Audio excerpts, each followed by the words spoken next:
میں ابھی سو کے اٹھا ہی تھا جب ملازم نے مجھے بتایا کہ مجھ سے ملنے کوئی عبدالقیوم صاحب آئے ہیں۔ مجھے حیرت ہوئی، میں تو ایسے کسی شخص کو نہیں جانتا تھا۔ میں نے کہا بلاؤ اسے اندر۔ ملازم نے جب اندر بلایا تو وہی ٹیکسی ڈرائیور تھا۔ کہنے لگا اب صاحب جی آپ نے اپنا پتہ دیا تھا۔ میں نے اسے اپنا ایڈریس لکھا ہوا دیا تھا کہ اسے کسی چیز کی ضرورت ہو تو میرے پاس آ جانا۔ وہ کہنے لگا اب میری بیٹی کی شادی ہے، اگر آپ میری کچھ مدد کر دیں۔ میں نے اسے کہا کہ ٹھیک ہے، 4 بجے وہ شاپنگ مال پہنچ جائے، میں اس کی بیٹی کے کپڑے اور کچھ ضروری سامان اسے دلوا دوں گا۔ میری بات سن کے وہ خوش ہو گیا۔ میں اپنے آفس چلا گیا، بس ایک ضروری میٹنگ تھی جو میں نے اٹینڈ کی، اور اس کے بعد میں مال پہنچ گیا۔ وہ ٹیکسی ڈرائیور وہاں پہلے سے موجود تھا۔ میں نے اسے اس کی بیٹی کے لیے کپڑے لے کے دیے۔ وہ مجھے بہت دعائیں دے رہا تھا۔ میں نے کہا کہ آپ یہاں پہ شاپنگ کریں، میں ذرا اپنے لیے کچھ خرید لوں۔ وہ ٹیکسی ڈرائیور اور اس کی بیوی اپنی بچی کے لیے شاپنگ کرنے لگے۔ دکاندار سے میں کہہ چکا تھا کہ انہیں جو پسند ہے انہیں دے دو، پیسے میں تمہیں دے دوں گا۔ میں اپنے لیے شرٹس دیکھنے لگا، تبھی مجھے مومنہ نظر آئی، ساتھ میں ایک ادھیڑ عمر شخص تھا۔ بابا بس مزید 2 دکانیں اور دیکھنی رہ گئی ہیں۔ بیٹا تمہیں کب اپنی دوست کے لیے گفٹ پسند آئے گا؟ پچھلے 2 گھنٹے سے تمہاری شاپنگ ہی پوری نہیں ہو رہی، تمہیں کچھ پسند ہی نہیں آ رہا۔ ہاں تو آپ کے سامنے ہے نا، جو چیز مجھے پسند آتی ہے وہ بہت مہنگی ہے۔ ارے مہنگی ہے تو کیا ہوا؟ میں نے تمہیں تو نہیں کہا نا کہ مہنگی چیز تم نہ خریدو، تمہیں جو پسند ہے وہ خرید لو تم۔ مگر مجھے تو احساس ہے نا کہ میرے بابا پریشان ہو جائیں گے۔ اب شوہر کی کمائی تھوڑی ہے جو میں بے دردی سے خرچ کروں، جہاں زیب کے پیسے تو میں دونوں ہاتھوں سے لوٹوں گی۔ اس کے والد اس کی بات سن کے ہنسنے لگے۔ چلے نا بابا، صرف 2 دکانیں اور رہتی ہیں۔ بیٹا میں تھک گیا ہوں، جاؤ تم چلی جاؤ، میں یہاں بیٹھا ہوں، ویسے بھی سینے میں درد سا ہو رہا ہے۔ وہ شاید تھک چکے تھے۔ میں دکان کے لگے ہوئے شیشے سے ہی اس لڑکی کو دیکھ رہا تھا۔ اپنے والد کو وہ باہر رکھی کرسی پہ بٹھا کے خود ایک دکان کے اندر جا چکی تھی۔ اس کے والد کا چہرہ دیکھ کر مجھے ایسے لگا جیسے وہ چہرہ میرے لیے اجنبی نہیں ہے۔ بہرحال میں نے شرٹس خریدی، بار بار ان کا چہرہ دیکھتا رہا۔ ایسے لگ رہا تھا جیسے میں کئی بار ان سے مل چکا ہوں، کئی بار انہیں دیکھ چکا ہوں، ان سے باتیں کر چکا ہوں، لیکن یاد نہیں آ رہا تھا کہ کہاں دیکھا ہے۔ پھر ایک دم دماغ میں جھماکا سا ہوا، سرفراز سر! مجھے یقین نہیں آ رہا تھا کہ جن سر سے میں نے ٹیوشن پڑھا تھا یہ وہی ہیں۔ میں جلدی سے باہر نکلا، ان کے سامنے جا کے کھڑا ہو گیا۔ ان کے چہرے سے لگ رہا تھا کہ بے تحاشا تھکے ہوئے ہیں۔ میں نے سلام کیا تو نافہمی سے مجھے دیکھنے لگے۔ مجھے تو شاید وہ بالکل بھی نہ پہچانتے، کیونکہ میں تو مکمل طور پہ بدل چکا تھا۔ میں نے 8ویں جماعت سے لے کے میٹرک تک سرفراز سر سے ہی پڑھا تھا، اور انہوں نے بہت محنت کی تھی۔ ان دنوں میرے والد کی طبیعت بھی ٹھیک نہیں رہتی تھی، اور میں بہت بڑے کرائسس سے گزر رہا تھا۔ اگر اس پریشانی میں میرا کسی نے ساتھ دیا تھا تو میرے سر نے ہی دیا تھا۔ وہ مجھے بہت تسلی دیتے تھے، مجھے موٹیویٹ کرتے تھے۔ یہی وجہ تھی کہ میں نے میٹرک میں ٹاپ کیا تھا۔ میں جیسے ہی ان کے سامنے کھڑا ہوا، انہیں سلام کیا تو وہ وعلیکم السلام تو کہہ چکے تھے، لیکن کہنے لگے بیٹا میں نے آپ کو پہچانا نہیں۔ میں نے کہا سر میں عارب مصطفیٰ۔ وہ مجھے غور سے دیکھنے لگے، پھر ایک مدھم سی مسکراہٹ ان کے چہرے پہ چھائی۔ اچھا ماشاء اللہ، تم تو پہچانے نہیں جا رہے۔ اتفاق تھا کہ اس وقت بھی میں نے جینز کی پینٹ اور شرٹ ہی پہنی ہوئی تھی۔ مجھے پینٹ کوٹ پہننا زیادہ پسند نہیں تھا، اور نہ ہی ڈریس پینٹ اور فل سلیوز کی شرٹس۔ میں نے کہا سر آپ یہاں؟ کہنے لگے ہاں وہ بیٹی کے ساتھ آیا تھا، اسے کچھ شاپنگ کرنی تھی۔ وہ بار بار اپنا سینہ سہلا رہا تھا، چہرے کی رنگت پیلی پیلی سی لگ رہی تھی، سانس پھول رہا تھا۔ میں نے کہا سر مجھے آپ کی طبیعت ٹھیک نہیں لگ رہی۔ وہ مسکرا کے بولے نہیں بیٹا میں ٹھیک ہوں۔ اسی وقت مومنہ شاپنگ بیگ پکڑے باہر آئی۔ بابا مجھے ایک سوٹ پسند آ گیا اور میں نے خرید بھی لیا۔ جیسی مجھے دیکھا کہنے لگی اوئے ٹیکسی ڈرائیور، تم یہاں پہ بھی پہنچ گئے۔ سرفراز سر مجھے حیرت سے دیکھنے لگے۔ اپنے منہ میں انہوں نے بڑبڑاتے ہوئے کہا ٹیکسی ڈرائیور، لیکن زیادہ بات کرنے کا موقع نہیں ملا۔ ان کے سینے میں شاید زیادہ درد ہوا، وہ اپنا سینہ پکڑ کے کرسی سے زمین پہ گر گئے۔ یہ دیکھ کے مومنہ گھبرا گئی، گھبرا تو میں بھی گیا تھا۔ کہنے لگی بابا بابا کیا ہوا ہے آپ کو؟ لیکن وہ بے ہوش ہو چکے تھے۔ وہ تو رونے لگی، کہنے لگی جلدی سے اپنی ٹیکسی لے کے آؤ۔ میں جیسے ہی مال سے باہر نکلا تو مجھے وہی ٹیکسی ڈرائیور نظر آ گیا۔ کہنے لگا صاحب جی جو میں نے سامان لینا تھا وہ میں نے لے لیا۔ میں نے کہا مجھے آپ کی ٹیکسی چاہیے، کیا مجھے مل سکتی ہے؟ اس نے فوراً سے مجھے چابی دے دی۔ میں چابی لے کے اندر گیا، سر کو اپنی گود میں اٹھایا اور ٹیکسی کی پچھلی نشست پہ لٹا دیا۔ مومنہ آگے بیٹھ گئی۔ میں تیز رفتاری سے گاڑی چلاتا ہوا ہاسپٹل میں لے آیا۔ ڈاکٹر سر کو ایمرجنسی وارڈ میں لے جا چکے تھے۔ ان کا بی پی وغیرہ چیک کیا گیا جو کہ بہت زیادہ لو تھا۔ مومنہ روئے جا رہی تھی کہ سب کچھ میری وجہ سے ہوا ہے، میں نے بابا کو بہت زیادہ تھکا دیا۔ بہرحال ڈاکٹر کہنے لگا کہ یہ کچھ ٹیسٹ ہیں جو ہمیں ابھی کروانے پڑیں گے۔ میں نے کہا کہ آپ بلڈ سیمپل لے لیں اور ٹیسٹ بھی کروا لیں۔ ڈرپ لگنے کے بعد آدھے گھنٹے میں سر کو ہوش آ چکا تھا۔ مومنہ ابھی بھی اپنے والد کا ہاتھ پکڑے روئے جا رہی تھی۔ بابا میں نے آپ کو بہت تھکا دیا نا؟ وہ کہنے لگے نہیں بیٹا میں ٹھیک ہوں، پھر میرا شکریہ ادا کرنے لگے۔ ڈاکٹر نے 2-3 گھنٹے کے بعد چھٹی دے دی تھی۔ میں اسی ٹیکسی میں انہیں گھر چھوڑ کے آیا۔ ان کی طبیعت ابھی بھی مجھے بہت زیادہ ٹھیک نہیں لگ رہی تھی۔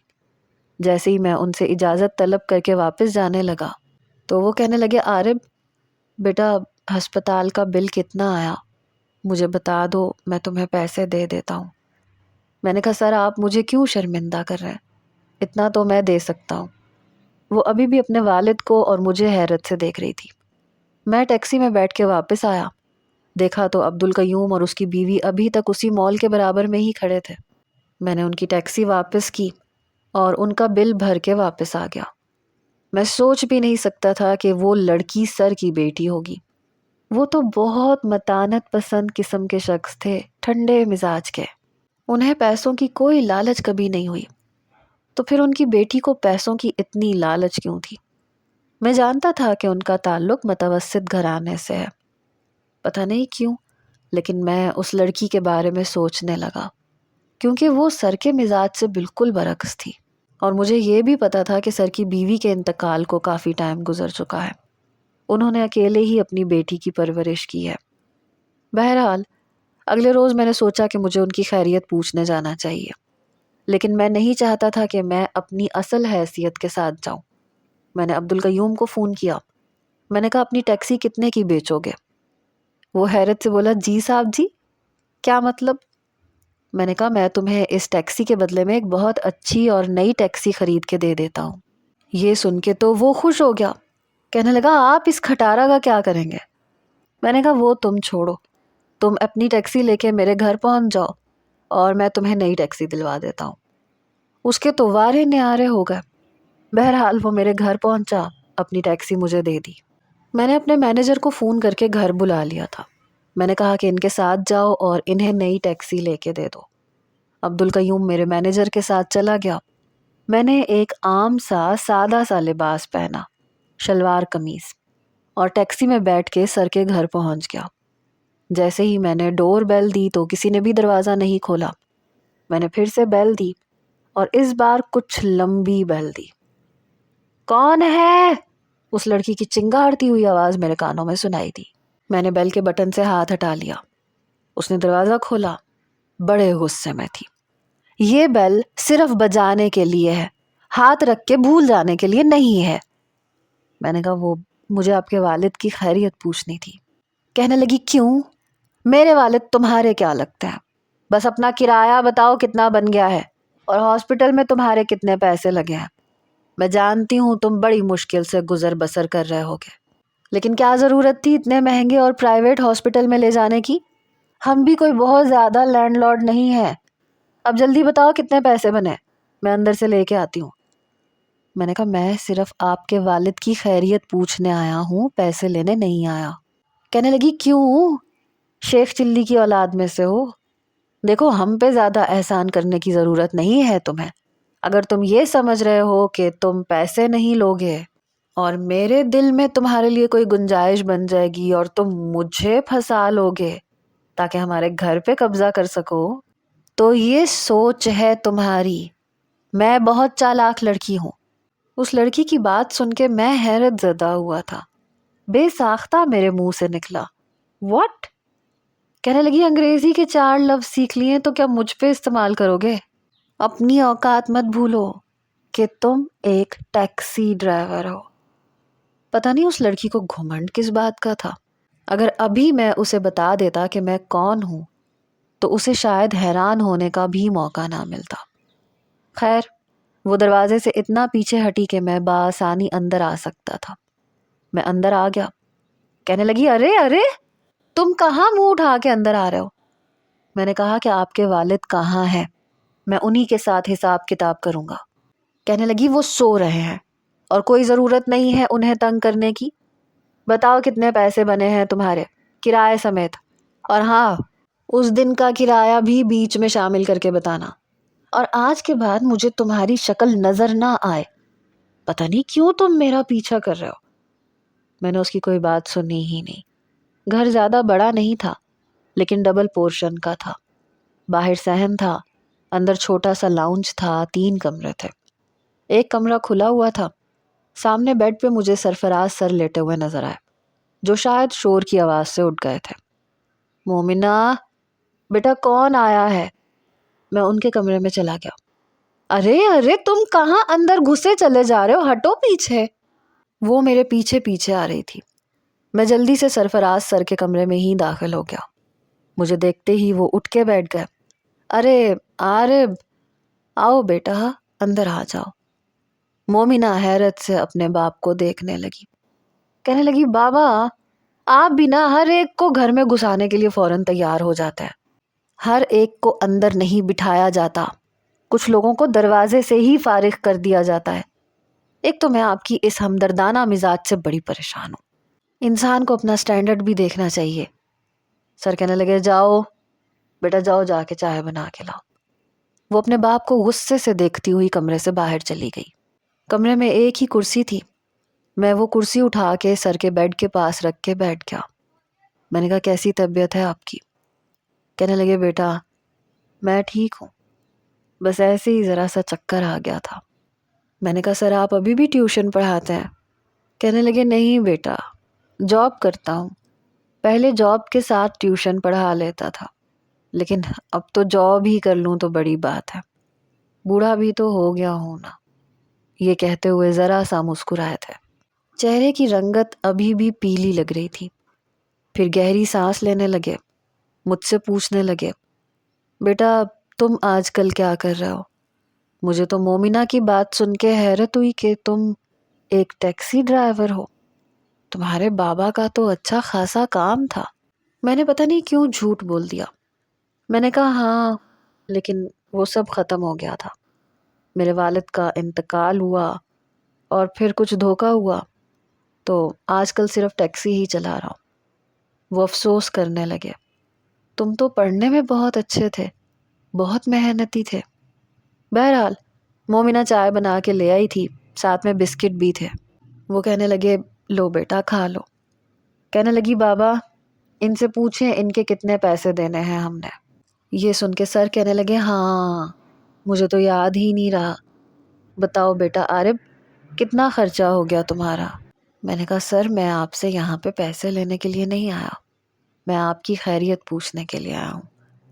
کہنے لگے، پھر بھی مجھے بہت برا لگے گا اگر تم پیسے نہیں لوگے تو۔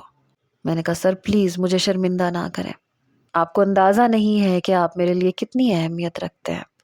آپ کی وجہ سے میں نے اس وقت پورے شہر میں ٹاپ کیا تھا۔ کہنے لگے، نہیں تم خود سمجھدار تھے، بہت ذہین تھے، میں نے تو وہی کیا جو سب اسٹوڈنٹس کے ساتھ کرتا تھا۔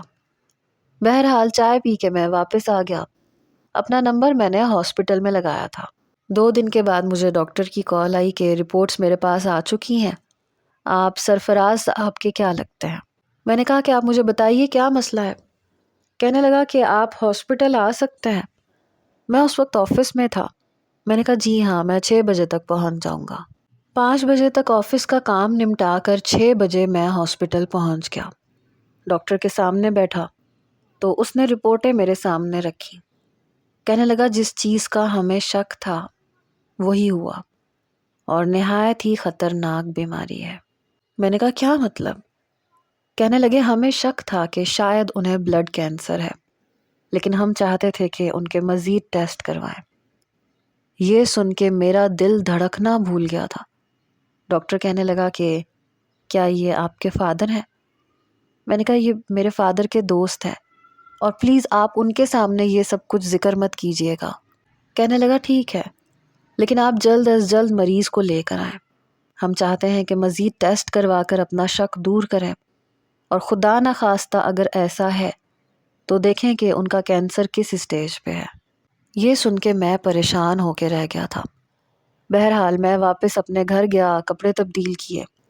میری بھوک تو ویسے ہی مر چکی تھی، کیونکہ میرا اپنے سر کے ساتھ خاصا دلی لگاؤ بھی تھا۔ وہ مزاج کے بہت اچھے تھے۔ ان کے بارے میں یہ سب کچھ سن کے مجھے واقعی دلی تکلیف اور دکھ تھا۔ میں ٹیکسی میں بیٹھ کے ہی ان کے گھر پہنچا۔ دروازہ پھر ان کی بیٹی نے کھولا۔ مجھے دیکھ کے کہنے لگی تم پھر آ گئے۔ مجھے سمجھ نہیں آ رہا تھا کہ میں اس لڑکی کو کیسے بتاؤں کہ ڈاکٹر نے کیا شک ڈالا ہے۔ میں نے کہا وہ ڈاکٹر کے پاس لے کے جانا تھا، تو کل آپ سر سے کہیے گا کہ شام 5 بجے تک تیار رہیں، میں لینے آ جاؤں گا۔ وہ کہنے لگی کیوں؟ تم کیوں لینے آؤ گے؟ اور مجھے نہیں اپنے بابا کا علاج اتنے مہنگے ہاسپٹل میں کروانا، میں خود انہیں دکھا دوں گی، ویسے بھی ہمارا فیملی ڈاکٹر ہے۔ اسے لگ رہا تھا کہ شاید اس کے والد بڑھاپے کی وجہ سے چکر کھا کے گر گئے تھے، اس لیے کوئی بھی معمولی ڈاکٹر علاج کر دے گا۔ میں نے کہا سر گھر پہ ہیں کیا؟ کہنے لگی نہیں، وہ گھر پہ نہیں ہے، کسی کام سے گئے ہیں، بس آنے والے ہی ہوں گے۔ میں نے کہا کیا مطلب ہے، کہاں گئے ہیں؟ کہنے لگی میں آپ کو کیوں بتاؤں کہ میرے بابا کہاں گئے ہیں؟ آپ اتنا انٹرفیئر کیوں کر رہے ہیں؟ مسئلہ کیا ہے آپ کے ساتھ؟ میں نے کہا آپ نے انہیں کہیں بھیج دیا، آپ کو نظر نہیں آ رہا کہ ان کی حالت کیا ہے؟ کہنے لگی کیا ہے ان کی حالت کو؟ میرے والد بھلے چنگے ہیں، سمجھے نا؟ خواہ مخواہ میرے والد کو ایشو بنا کے بار بار ہمارے گھر آنے کی ضرورت نہیں ہے۔ میں اس بیوقوف لڑکی کے منہ لگنا ہی نہیں چاہتا تھا۔ میں نے کہا ٹھیک ہے، میں یہیں ٹیکسی میں بیٹھا ہوں، ان کا انتظار کر رہا ہوں۔ میری بات سن کے کہنے لگی کیا مطلب ہے تمہارا؟ او بھائی جاؤ یہاں سے، میں اپنے والد کو خود دکھا دوں گی۔ میں نے کہا نا ہمارا فیملی ڈاکٹر ہے۔ میں نے کہا کون ہے فیملی ڈاکٹر؟ کہنے لگی یہیں گلی کے نکڑ پہ بیٹھتا ہے، بہت شفا ہے اس کے ہاتھ میں، اور بچپن سے میں اور میرے بابا وہیں سے دوائی لیتے رہے ہیں۔ ایک دوائی لیتے ہیں ساری بیماریاں ختم ہو جاتی ہیں، 2 منٹ میں بخار اتر جاتا۔ اس نے چٹکی بجا کے بتایا۔ میں نے کہا یہ گلی محلے کے ڈاکٹر مجھے تو سمجھ میں نہیں آتا۔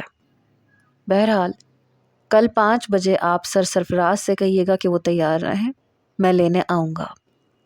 میری بات پہ پھر اس لڑکی کی مرغی کی وہی ایک ٹانگ۔ کہنے لگی میں کیوں بتاؤں؟ آپ سے کہا ہے نا کہ آپ کو یہاں آنے کی ضرورت نہیں ہے۔ میں نے کہا آپ ایسے کریں، آپ مجھے سر کا نمبر دیں۔ کہنے لگی کیوں دوں؟ میں نے گہری سانس لی۔ میں نے کہا پتہ نہیں آج صبح ہی صبح کس کی شکل دیکھی تھی۔ میری یہ بات سن کے اس نے آنکھیں پھیلا کے مجھے دیکھا۔ کیا مطلب ہے آپ کا؟ میں نے کہا کوئی مطلب نہیں ہے۔ میں نے ٹیکسی کا دروازہ کھولا اور ٹیکسی میں بیٹھ کے دروازہ بند کر لیا۔ جب تک وہ واپس نہیں آ جاتے مجھے ان کا انتظار کرنا تھا۔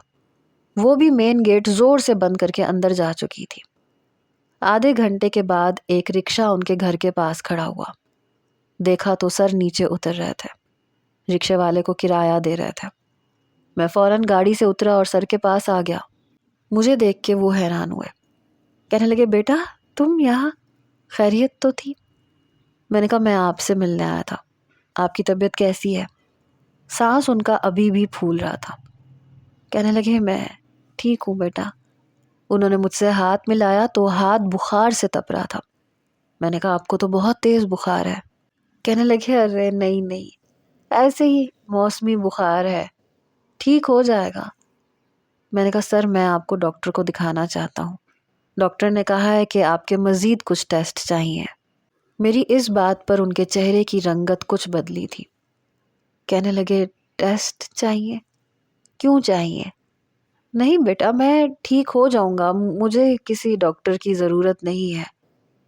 میں نے کہا سر آپ سمجھتے کیوں نہیں ہیں، ٹیسٹ کروانے میں تو کوئی حرج نہیں ہے، میں کل آپ کو لینے آؤں گا۔ لیکن وہ مجھ سے بات کرتے ہوئے بھی کترا رہے تھے۔ مجھے سمجھ نہیں آ رہی تھی کہ میں انہیں کیسے سمجھاؤں۔ اس سے پہلے کہ وہ ڈور بیل دیتے اور وہ لڑکی آ کے میرا دماغ چاٹنا شروع کرتی، میں نے کہا سر پلیز میں کل آپ کو لینے آؤں گا اور آپ 5 بجے تیار رہیے گا، میں کب سے آپ کا انتظار کر رہا ہوں صرف یہ کہنے کے لیے۔ کہنے لگے بیٹا میں اس ہاسپٹل میں نہیں جاؤں گا، وہ بہت مہنگا ہے، میں اپنا چیک اپ خود کروا لوں گا۔ میں نے کہا آپ پیسوں کی فکر نہ کریں۔ یہ سن کے کہنے لگے کیوں مجھے شرمندہ کر رہے ہو، پہلے بھی تم نے پیسے نہیں لیے۔ میں نے کہا اگر آپ کے نزدیک میری ذرا سی بھی اہمیت ہے تو آپ کل 5 بجے تیار رہیں گے، میں آپ کو لینے آؤں گا۔ یہ کہہ کے میں چلا گیا۔ اگلے روز جب میں 5 بجے گیا تو سر واقعی تیار تھے، لیکن ان کی بیٹی بار بار یہ کہہ رہی تھی کہ بابا کیوں جا رہے ہیں اس کے ساتھ، آپ کو پتہ ہے نا کتنا مہنگا ہاسپٹل ہے، یہ گلی میں نکڑ پہ جو ڈاکٹر شاہد بیٹھتا ہے بہت اچھا ہے، دیکھے اس کی ایک خوراک پہ آپ کا بخار کم ہو گیا۔ شاید وہ لوگ صحن میں بیٹھے باتیں کر رہے تھے، کیونکہ میں نے ابھی دروازہ کھٹکھٹایا بھی نہیں تھا کہ مجھے ان دونوں کی باتوں کی آواز آ رہی تھی۔ میں کیا کروں، وہ مانتا ہی نہیں ہے، کئی بار اسے ٹالنے کی کوشش کی لیکن کہتا ہے کہ نہیں آپ کو لے کے ہی جانا ہے۔ وہ آپ کا کیا لگتا ہے بیٹا تھوڑی ہے جو آپ اس کے سامنے مجبور ہو رہے ہیں، میرے سامنے تو کبھی نہیں ہوئے۔ مجھے یہ ٹیکسی ڈرائیور کی نیت نا اچھی نہیں لگتی، مومنہ اپنے والد سے کہہ رہی تھی۔ سرفراز سر کہنے لگے نہیں بہت نیک لڑکا ہے، میرا شاگرد رہ چکا ہے۔ ہاں تو شاگرد رہ چکا ہے نا، خواہ ہمارے نجی معاملات میں گھسنے کی کوشش کیوں کر رہا ہے؟ بابا میں آپ کو سچ بتا رہی ہوں، مجھے اس لڑکے کی نیت اچھی نہیں لگتی، اس بات کا آپ کو دیکھیے گا بہت جلد اندازہ ہو جائے گا۔ میں نے دروازے کی بیل بجائی، دروازہ سر نے ہی کھولا تھا۔ میں نے کہا چلیں سر؟ کہنے لگے چلو بیٹا، لیکن دیکھو یہ آخری بار ہے۔ میں نے کہا آپ ساتھ تو چلیں پھر دیکھا جائے گا۔ بہرحال میں انہیں اسی ہاسپٹل میں لے کے آ گیا۔ ڈاکٹر نے مزید کچھ بلڈ سیمپل لیے اور پھر ان سے پوچھنے لگے کہ بخار آپ کا کب تک رہتا ہے، کتنے دن تک رہتا ہے، کب جاتا ہے، کیا کھاتے ہیں، کیا کیا انہیں محسوس ہوتا ہے۔ وہ بار بار کہہ رہے تھے کہ میں ٹھیک ہوں، مجھے ایسا کوئی مسئلہ نہیں ہے۔ بہرحال ٹیسٹ بہت مہنگے ہوئے تھے۔ جب میں انہیں واپس گھر چھوڑنے جا رہا تھا تو کہنے لگے وہ پیسے تو بتائے ہی نہیں اس ڈاکٹر نے۔ میں نے کہا وہ دراصل میں ان کی بیٹی کو روز اسکول چھوڑنے جاتا ہوں اور اسکول سے لیتا ہوں، اس لیے آپ کی فیس انہوں نے لی ہی نہیں۔ میں نے ایک اور جھوٹ بولا۔ کہنے لگے بیٹا پھر بھی ٹیسٹ کے تو کوئی پیسے لیے ہوں گے۔ میں نے کہا نہیں وہ بھی انہوں نے نہیں لیے، اصل میں میرے ان کے ساتھ اچھے خاصے تعلقات ہیں۔ بہرحال میں نے انہیں ان کے گھر چھوڑا۔ 8 دن کے بعد رپورٹس آ چکی تھیں اور میں ڈاکٹر کے سامنے سر پکڑ کے بیٹھا تھا، کیونکہ جو شک اس نے ڈالا تھا وہ سچ تھا۔ سر کو کینسر تھا اور لاسٹ اسٹیج پہ تھا۔ ڈاکٹر نے کہا کہ انہیں جلد از جلد ایڈمٹ کروا دیں ورنہ ان کی کنڈیشن دن بدن مزید خراب ہونے لگے گی۔ اب میں یہ سوچ رہا تھا کہ اب کون سا بہانہ بناؤں۔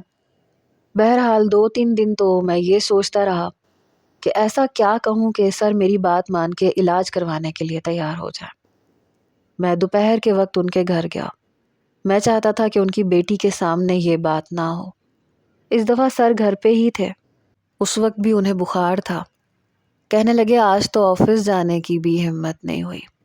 پھر کہنے لگے مومنہ کے آخری سیمسٹر کے پیپر بھی ختم ہونے والے ہیں، سوچ رہا ہوں اپنی جگہ اپنی بیٹی کو نوکری پہ لگوا دوں۔ اب میری ہمت ختم ہونے لگی ہے۔ میں ان کے سامنے چپ چاپ بیٹھا تھا۔ مجھے چپ دیکھ کے کہنے لگے کیا بات ہے تم کچھ کہہ نہیں رہے؟ میں نے کہا سر آپ کی رپورٹس آ چکی ہیں۔ میری بات سن کے انہوں نے گہری سانس لی۔ کہنے لگے میں جانتا ہوں کیا رزلٹ آیا ہوگا، یہ ٹیسٹ میں پہلے کروا چکا ہوں۔ یہ سن کے مجھے حیرت کا جھٹکا لگا۔ میں نے کہا سر آپ کیا جانتے ہیں کہ آپ کو کیا مرض ہے؟ کہنے لگے ہاں جانتا ہوں۔ میں نے کہا تو پھر ٹریٹمنٹ کیوں نہیں کرواتے؟ کہنے لگے بیٹا کیا ٹریٹمنٹ کرواؤں، یہ بہت مہنگا ہے، میں تو بس یہ چاہتا ہوں کہ جلد از جلد میری بیٹی کی شادی ہو جائے، لیکن وہ بھی مجھے اپنی زندگی میں ممکن نہیں لگتی۔ میں نے کہا میں سمجھا نہیں۔ کہنے لگے یہ گھر میرے والد کے نام تھا، حالانکہ میں اپنے بھائیوں کو حصہ دے چکا تھا لیکن کاغذی کارروائی نہیں کی، ورنہ میری خواہش تھی کہ اس گھر کو بیچ کے میں مومنہ کی شادی کر دیتا اور باقی کے جو پیسے بچتے وہ ہاسپٹل میں اپنے علاج پہ خرچ کر دیتا۔ زندگی ہوتی تو ہوتی، نہ ہوتی تو کم از کم مجھے مومنہ کی فکر نہ ہوتی۔ لیکن جہاں زیب امریکہ جا چکا ہے اور وہ 1 سال سے پہلے واپس نہیں آئے گا، اور اب تو میری بہن بھی اپنے بیٹے کے پیچھے امریکہ چلی گئی ہے۔ پھر کہنے لگے مومنہ کو کچھ نہیں پتا بیٹا، اسے کچھ بھی نہ بتانا۔ میں نے کہا آپ کو اس وقت علاج کی ضرورت ہے، آپ کل میرے ساتھ ہاسپٹل چلیں گے، آپ کا علاج میں خود کرواؤں گا۔ میری بات سن کے کہنے لگے میں تمہیں مشکل میں نہیں ڈالنا چاہتا بیٹا، میں جانتا ہوں کہ ایک ٹیکسی ڈرائیور کی زندگی کیا ہوتی ہے، وہ ڈاکٹر اتنا مہنگا علاج مفت میں کبھی بھی نہیں کرے گا۔ ابھی بھی میں اپنے بھائیوں کے پاس جانے ہی والا تھا تاکہ ان کی منت سماجت کر سکوں، کیونکہ اس گھر میں میرا حصہ بس چند لاکھ کا ہی بنتا ہے، کیونکہ اس کے حقدار میرے 4 بھائی اور ہیں۔ اس میں تو میری بیٹی کی شادی تک نہیں ہوگی۔ کاش اس بیماری کا پتہ مجھے اس وقت ہی چل جاتا جب جہاں زیب یہاں تھا، تو میں مومنہ کا نکاح کروا کے اسے رخصت کر دیتا۔